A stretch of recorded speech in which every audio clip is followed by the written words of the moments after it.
अस्सलाम वालेकुम dear students, उम्मीद करता हूँ सब स्टूडेंट खैरियत से होंगे और अपनी स्टडी और लाइफ को एंजॉय कर रहे होंगे। डियर स्टूडेंट्स, आज का जो लेक्चर है उसका नाम है साइटोप्लाज्म। हमने साइटोप्लाज्म को किस तरह तैयार करना है, इससे पॉसिबल एमसीक्यूज़ किस तरह आते हैं, इसमें जो बोर्ड के लिहाज से जो भी क्वेश्चन आता है इसको हमने किस तरह हल करना है, इन सारी चीज़ों का आंसर आज के लेक्चर में आपको मिलेगा डियर स्टूडेंट्स। तो पहले आप लोगों से गुजारिश है, अगर आपने हमारा चैनल को सब्सक्राइब नहीं किया तो काइंडली सब्सक्राइब करें, दूसरों के साथ शेयर करें और हमारे वीडियो को लाइक करें। तो चलो स्टार्ट करते हैं आज का जो अमेजिंग लेक्चर है जिसका नाम है साइटोप्लाज्म। लेकिन लेक्चर स्टार्ट करने से पहले मैं आपको एक जर्नलाइज एग्ज़ाम्पल दूंगा किसका, सेल का, कि किस तरह हमने जर्नलाइज एग्ज़ाम्पल के ज़रिए सेल को समझना है। तो याद रखिए, जिस तरह लेट्स सपोज़ आपका क्या होता है, एक कॉलेज होता है। लेट्स सपोज़ आपके पास ये एक कॉलेज है जिसका नाम है इस्लामिया कॉलेज, लेट्स सपोज़, जो आप जानते हैं। तो इस इस्लामिया कॉलेज को आप कंसिडर करें एज आ सेल, कंसिडर करें कि आपके पास ये एक सेल है। और ये भी जानते हैं कि हर कॉलेज के अंदर एक ऐसा रूम होता है, एक ऐसा जगह होता है जहाँ से सारे फंक्शन कंट्रोल होते हैं, जिसके ज़रिए से सारे कॉलेज का जो कंट्रोल है उस पे डिपेंड करता है। तो इस तरह सेल में भी एक ऐसा जगह होता है जिस सारे फंक्शन को क्या करते हैं, कंट्रोल करता है। तो वो जगह क्या है? तो वो जगह आपके पास न्यूक्लियस है। इस तरह कॉलेज में भी एक ख़ास किस्म का रूम होता है, एक इम्पोर्टेंट रूम होता है जिसके ज़रिए से सारे फंक्शन जो कॉलेज के होते हैं वो कंट्रोल होते हैं, जिसको आप डायरेक्टर का रूम कहते हैं। तो इस तरह सेल में भी एक ऐसा जगह है जहाँ से सारे फंक्शन कंट्रोल होते हैं, जिसका नाम है आपके पास न्यूक्लियस। इसके अलावा डियर स्टूडेंट्स, हर कॉलेज का एक क्या होता है, ग्राउंड होता है, एक खुला हुआ स्पेस होता है जिसको आप ग्राउंड कहते हैं हर कॉलेज का। तो इस तरह हर सेल का भी एक इस तरह जगह होता है, मैट्रिक्स होता है। तो उसका नाम क्या है आपके पास? साइटोप्लाज्म। तो ये आपके पास सेल का क्या हो गया? साइटोप्लाज्म। साइटोप्लाज्म। तो आज का जो लेक्चर है वो अबाउट साइटोप्लाज्म है। और ये भी याद रखें कि हर कॉलेज में क्या होते हैं, स्टूडेंट होते हैं। तो इस स्टूडेंट को आप क्या कंसिडर करें? Cytoplasmic organelle. और आप ये भी जानते हैं कि हर स्टूडेंट का नेम डिफरेंट होता है, तो इसलिए हर साइटोप्लाज्म ऑर्गेनेली का नेम भी डिफरेंट होगा। जिस तरह माइटोकॉन्ड्रिया, राइबोसोम, गोल्जी बॉडीज़, इस तरह हर स्टूडेंट का जिस तरह नेम डिफरेंट है, इस तरह हर साइटोप्लाज्म ऑर्गेनेली का नेम भी डिफरेंट है। और जिस तरह हर स्टूडेंट का फंक्शन डिफरेंट है, इस तरह हर साइटोप्लाज्म ऑर्गेनेली का फंक्शन भी डिफरेंट है। तो इसके ज़रिए, इस जनरलाइज एग्जाम्पल के ज़रिए आपने साइटोप्लाज्म को भी पहचाना, आपने साइटोप्लाज्म ऑर्गेनेली को भी पहचाना, आपने सेल को भी पहचाना और न्यूक्लियस को भी पहचाना। और सेल में जो भी चीज़ें हैं इसके ज़रिए से, इस जनरलाइज एग्जाम्पल के ज़रिए से आप आसानी से पहचान सकते हैं, इसको अंडरस्टैंड कर सकते हैं। तो आज का जो लेक्चर है वो अबाउट क्या है, साइटोप्लाज्म है। हमने साइटोप्लाज्म को किस तरह याद करना है और इसकी जो टाइप है और इसकी जो मिसिकीज़ है इसको किस तरह हमने सॉल्व करना है। तो चलो स्टार्ट करते हैं आज का लेक्चर। तो डियर स्टूडेंट्स, आप ये याद रखें कि जो साइटोप्लाज्म है उसका जो मैट्रिक्स है और एक्वस पार्ट है उसका नाम क्या है? याद रखें, साइटोसोल वो एक्वस पार्ट ऑफ साइटोप्लाज्म। तो ये आपके पास साइटोसोल है। साइटोसेल आपके पास क्या है? एक एक्वस पार्ट है साइटोप्लाज्म की, part of cytoplasm. Cytoplasm.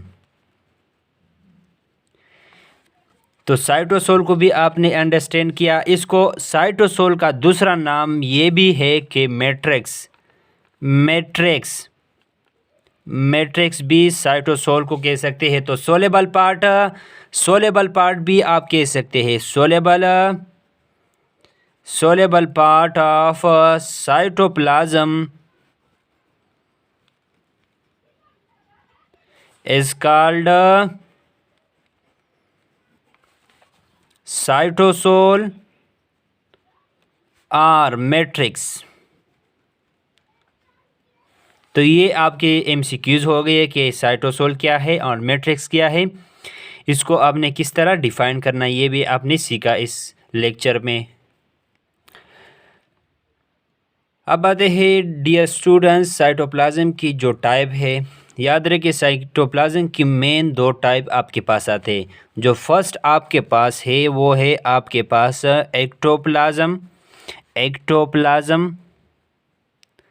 And the second one आपके पास जो है डियर स्टूडेंट्स वो है एंडोप्लाज्म।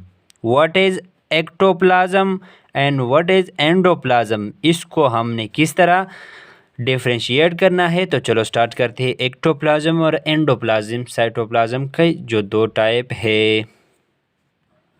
तो डियर स्टूडेंट लेट्स सपोज आपके पास ये क्या है, ये आपके पास एक सेल है और सेल में क्या होता है, सेंटर में, शाबाश डियर स्टूडेंट्स, न्यूक्लियस होता है।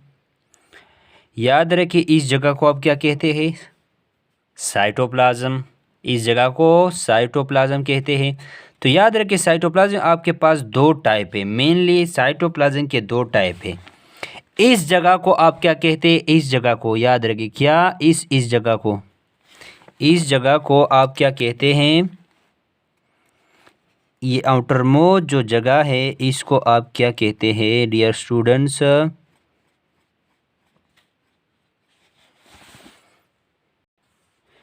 इस जगह को आप कहते हैं एक्टोप्लाज्म।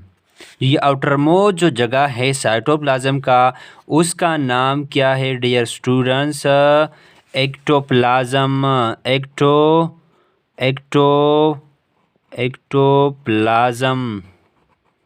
एक्टोप्लाज्म ये आपके पास एक्टोप्लाज्म है।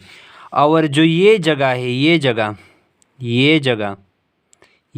जगह है, ये जगह आपके पास, ये जो जगह है आपके पास डियर स्टूडेंट्स, ये जगह जो न्यूक्लियस के नज़दीक जगह है आपके पास, ये जो जगह है आपके पास न्यूक्लियस के नज़दीक, उसका नाम क्या है डियर स्टूडेंट्स, उसका नाम है आपके पास एंडोप्लाज्म।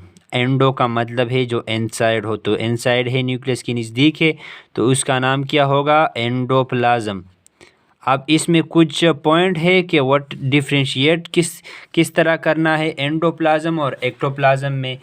तो याद रखिए डियर स्टूडेंट, जो आपके पास एक्टोप्लाज्म होता है, ये कुछ पॉइंट इस में आते हैं कि ये आपके पास क्लियर होता है, मतलब यहाँ पे कोई चीज़ भी नहीं होती, इसलिए ये आपको क्लियर नज़र आएगा माइक्रोस्कोप वगैरह में। ये आपके पास डियर स्टूडेंट्स, आपके पास ये होता है रिजिड, ये सख्त होता है। आपके पास ये होता है डियर स्टूडेंट्स मोर विस्कस होता है। विस्कस आप जानते हैं कि विस्कस क्या है, विस्कस होता है मतलब यहाँ बहुत गाढ़ापन होता है, यहाँ पे बहुत गाढ़ापन होता है। याद रखिए इसके अलावा और पॉइंट है कि ये नॉन ग्रेनुलर है। तो इसका मतलब है डियर स्टूडेंट्स कि यहाँ पे कोई अर्गेनिली नहीं होती, मतलब ये है कि यहाँ पे कोई अर्गेनिली नहीं होती, मतलब अर्गेनिली यहाँ पे होनी चाहिए, जिसका नाम है एंडोप्लाज्म। तो एक MCQs आपका ये हो गया, एक ये 4 MCQs ये हो गए। और एक्टोप्लाज्म का उलट जब आप कर लेते हैं तो आपके पास क्या बन जाता है, एंडोप्लाज्म। तो आपके पास जो एक्टोप्लाज्म था वो क्या था, आपके पास क्लियर था। तो एंडोप्लाज्म आपके पास क्या होगा डियर स्टूडेंट, शाबाश आप बताएं हमें, शाबाश कमेंट में बताएं। तो ये आपके पास होगा नॉट क्लियर, वह क्लियर था, यह नॉट क्लियर होगा। इसके अलावा एक्टोप्लाज्म आपके पास क्या था, रेजेड था। यहाँ पे क्या होगा, शाबाश डियर स्टूडेंट आपने ज़रूर बताना है, लेस रेजेड होगा, लेस रेजेड होगा।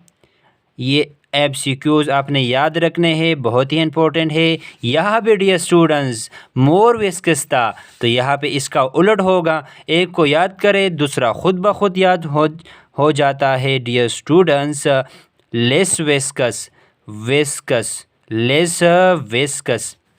इसके अलावा यहाँ पे क्या था डियर स्टूडेंट, नॉन ग्रेनुलर, यहाँ पे कोई अर्गेनिली नहीं थी। तो याद रखें यहाँ पे ग्रेनुलर है, यहाँ पे ग्रेनुलर है, ग्रेनुलर है, ये जगह एंडोप्लाज्म ग्रेनुलर है। तो ये आपके पास नॉट क्लियर हो गया, लेस रेजिड हो गया, लेस विस्कस हो गया, ग्रेनुलर हो गया, और इसके अलावा ये हो गए। तो आपने शायद इसको आसानी से अंडरस्टैंड किया होगा। तो इसके अलावा जो नेक्स्ट पॉइंट है वो ये है अबाउट साइटोप्लाज्म कि साइटोप्लाज्म में दो तरह के सॉल्यूशन होते हैं, या दो तरह के मॉलिक्यूल भी कह सकते हैं। तो याद रखिए, एक सॉल्यूशन आपके पास ट्रू सॉल्यूशन होता है, एक सॉल्यूशन आपके पास डियर स्टूडेंट्स कोलाइडल सॉल्यूशन होता है। किस तरह हमने इसको अंडरस्टैंड करना है, तो याद रखिए कि या जब आपके पास स्मॉल मॉलिक्यूल, याद रखिए जब स्मॉल मॉलिक्यूल को आप क्या करते हैं, एक वाटर में क्या करते हैं, वाटर में आपको क्या, आप क्या करते हैं, इसको क्या करते हैं, डिज़ोल्व करते हैं, वाटर में डिज़ोल्व करते हैं स्मॉल मॉलिक्यूल को। तो आपके पास जो सॉल्यूशन बन जाता है उसका नाम क्या है डियर स्टूडेंट्स, ट्रू सॉल्यूशन। क्या, ट्रू सॉल्यूशन। तो साइटोप्लाज्म में दो तरह के सॉल्यूशन होते हैं, पहला true solution and the second one is colloidal solution. True solution का मतलब ये भी है डियर स्टूडेंट, जो आपके पास जो सॉल्यूट है, किया डियर स्टूडेंट, जो सॉल्यूट है आपके पास वो क्या है, स्मॉल इन साइज है, स्मॉल इन साइज है dear student, small in size है। तो ट्रू सॉल्यूशन वो है जब आप स्मॉल मॉलिक्यूल किसी वाटर में डिज़ोल्व करते हैं तो आपके पास क्या सॉल्यूशन दे, ट्रू सॉल्यूशन। मतलब ये है कि ये सॉल्यूट क्या है, स्मॉल इन साइज है डियर स्टूडेंट्स। तो इसके अलावा जो दूसरा टाइप है जिसका नाम है कोलाइडल सॉल्यूशन, जब आप लार्ज मॉलिक्यूल को, क्या डियर स्टूडेंट्स, लार्ज मॉलिक्यूल को वाटर में डिज़ोल्व कर लेते हैं डियर स्टूडेंट्स, वाटर में डिज़ोल्व करते हैं, H2O में डिज़ोल्व कर लेते हैं। तो आपके पास जो सॉल्यूशन बन जाता है उसका नाम क्या है, आपके पास कोलाइडल सॉल्यूशन। क्या, कोलाइडल सॉल्यूशन आपके पास बन जाता है, कोलाइडल सॉल्यूशन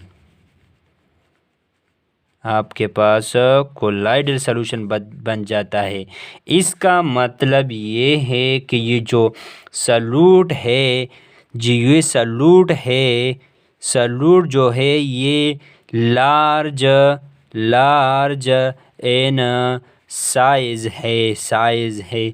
तो ये आपने याद रखना है, जब भी आप लार्ज मॉलिक्यूल को वाटर में डिज़ोल्व कर लेते हैं और आपको क्या देता है, कोलाइडल सॉल्यूशन, जिसके नतीजे में जो सॉल्यूट होता है लार्ज इन साइज होता है। तो ये सॉल्यूशन आपके पास क्या बन जाता है, शाबाश, कोलाइडल सॉल्यूशन। फिर याद रखें जो ये आपके पास सॉल्यूट जो लार्ज इन साइज है इसके दो टाइप हैं। क्या, दो टाइप इसके पास आपके पास आते हैं, दो टाइप आपके पास इसके हैं। पहले का नाम है डियर स्टूडेंट्स सोल और दूसरे का नाम है जेल। आपने ये नाम सुना होगा शायद, सोल और जेल। अब सोल क्या होता है? सोल याद रखें कि आपके पास लेस विस्कस होता है, विस्कस होता है। तो जो लेस विस्कस होगा तो ये जेल आपके पास मोर विस्कस होगा। ज़ाहिरी बात है आपके पास डियर स्टूडेंट्स, तो ये आपके पास मोर विस्कस होगा, मोर विस्कस होगा डियर स्टूडेंट्स। तो ये आपके पास सलूट जो लार्ज इन साइज है इसके दो टाइप है, लेस विस्कस और मोर विस्कस। तो इस पर कुछ एमसीक्यूज ये भी हम कह सकते हैं कि आपके पास जो एंडोप्लाज्म था, एंडोप्लाज्म हमने इससे पहले दो सॉल्यूशन मतलब साइटोप्लाज्म के दो टाइप पढ़े।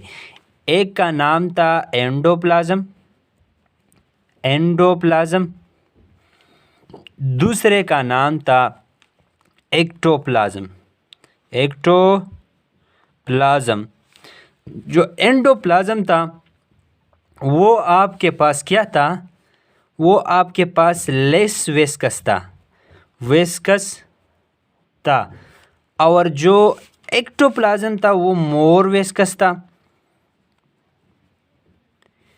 तो मैं इस लेस विस्कस को, जो कि आपके पास एंडोप्लाज्म है, इसको मैं ये सोल कह सकता हूँ क्योंकि सोल भी लेस विस्कस है। तो आपके पास इसको मैं सोल भी कह सकता हूँ।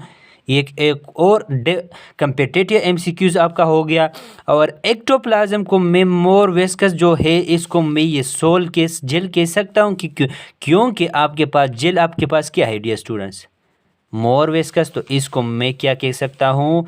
एक्टोप्लाज्म को मैं जेल भी कह सकता हूँ। तो इसको किस तरह समझना है और भी समझे इसको डियर स्टूडेंट। आपके पास ये न्यू सेल है, सेल में न्यूक्लियस होता है सेंटर में।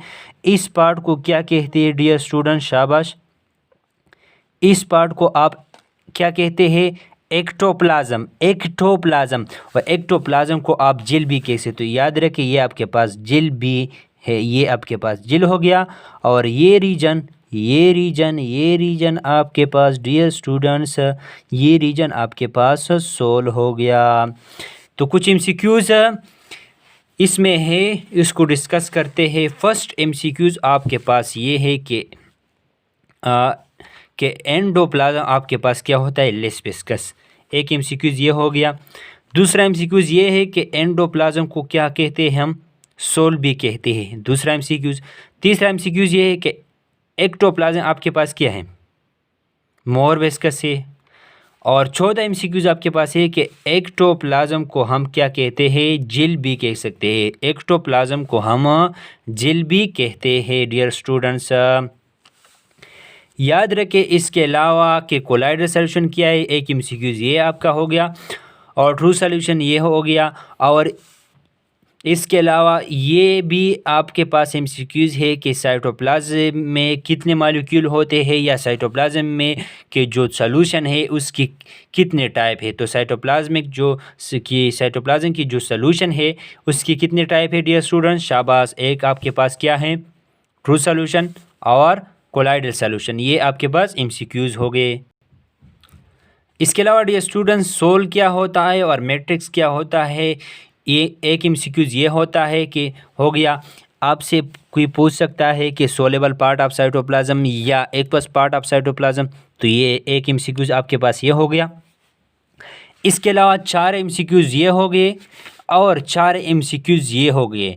तो इसमें जो मोस्ट इम्पोर्टेंट है वो कौन से है? ये जो ये है लेस विस्कस वाला, लेस विस्कस वाला, और ये दो बहुत इम्पोर्टेंट एमसीक्यूज है। तो ये आपने याद रखने हैं। सारे 4 एमसीक्यूज ये हो गए, 4 एमसीक्यूज ये हो गए। साइटोप्लाज्म को किस तरह हमने डिफ़ाइन करना है उसको भी हमने डिस्कस किया। एक जनरलाइज एग्जांपल आप स्टूडेंट के साथ पेश की। तो काइंडली आप लोगों से गुजारिश है कि अगर आपने हमारे चैनल को सब्सक्राइब नहीं किया है तो काइंडली सब्सक्राइब करें और बेल आइकन पर क्लिक करें ताकि हर आने वाली वीडियो का नोटिफिकेशन आपको पहले पहुँचे।